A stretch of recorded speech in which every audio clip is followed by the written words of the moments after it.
You are lying in bed. The room is dark. Your body is a dead weight pressed into the mattress.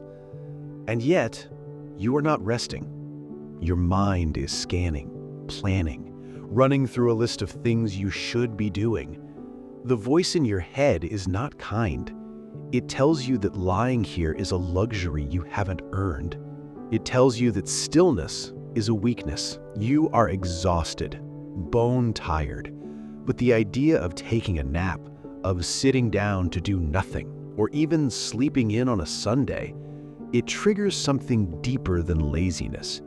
It triggers guilt. Why does the brain treat rest like a transgression? Why does stopping feel scarier than burning out? The answer lies not in your schedule, but in the ancient machinery hidden deep within your skull. Let's look at the experience itself. You finish your work for the day. You sit down on the couch. You pick up the remote. But instead of relaxing, you feel a knot tighten in your stomach.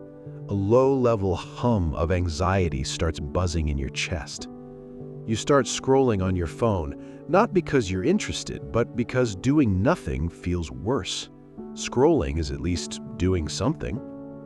If you try to just sit there, the guilt manifests as a narrative. You should be cleaning the kitchen. You should be answering those emails. You should be exercising. The rest doesn't feel restorative. It feels stolen. This isn't just being a workaholic. This is a specific psychological friction. It's the moment when the drive to produce collides with the biological need to recover. And for many people, the drive to produce wins every time, even when the tank is empty. Here is the first truth you need to hear. You are not broken. You are not simply lazy, nor are you a tireless machine. You are responding correctly to a world that has conditioned you incorrectly. The guilt you feel is not a moral failure. It is a symptom of a brain that has learned to equate its own value with its output. If you have ever felt that you must earn your right to exist by being useful every second of the day, then rest feels like a debt. You owe the world your productivity, and when you rest, you are defaulting on that loan. But biology doesn't do debt. Biology does balance. The guilt is just the noise of a system trying to run on empty because someone forgot to teach it how to refuel. To understand why this happens, we have to look at the brain's operating system. Psychologists often talk about two major networks in the brain. The first is the task-positive network. This is your brain's doing mode. It fires up when you are focused on a goal, solving a problem, or checking off a to-do list. It's your executive center. It feels good to activate it. It gives you a hit of dopamine when you accomplish something. But there is a second network. It's called the default mode network. The default mode network is your brain's being mode. It activates when you are not focused on any external task, when you daydream, when you walk in nature without a podcast, when you simply sit. For years, scientists thought the DMN was just the brain idling, wasting time. But we now know it's critical. It's where you process your past, integrate your memories, understand your own identity, and have creative insights. Here is the problem. In a culture obsessed with output, we have trained the task-positive network to be a tyrant. It hates it when the DMN tries to take over. It sees the quiet mode as a threat. So, when you try to rest, the TPN screams, "What are you doing? We're wasting time. We're falling behind." That scream, that is the guilt. You aren't feeling guilty because you should be working. You are feeling a phantom pain from a brain network that has forgotten how to shut up. It has become addicted to the stimulation of doing. So, how do we quiet the tyrant? How do we uncouple our self-worth from our output? We don't fight the brain, we retrain it. Here is a psychological framework to dismantle the guilt of rest. The first step is semantic. You must change the internal language.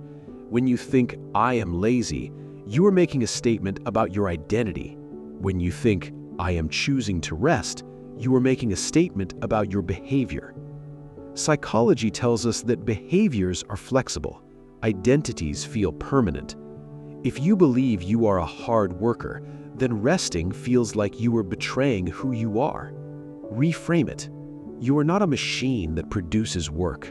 You are a biological organism that requires restoration. You are a human being, not a human doing. Rest isn't something you do when you're broken. It's something you do because you're alive. Cognitive behavioral therapy gives us a tool here. It's called stimulus control. The guilt pops up because the TPN is anxious. It's afraid you'll forget the task. It nags you to ensure survival. Try this. Schedule your guilt. When you sit down to rest and the voice says, "You should be cleaning the garage," don't fight it. Acknowledge it. Tell the voice, "Noted. I will consider cleaning the garage tomorrow at 10 a.m. Right now, I am resting." By giving the task a specific time and date, you satisfy the brain's need for control. You are parking the thought instead of engaging with it. You prove to the TPN that you aren't abandoning the task, you were just postponing it. Over time, the urgency of the guilt fades.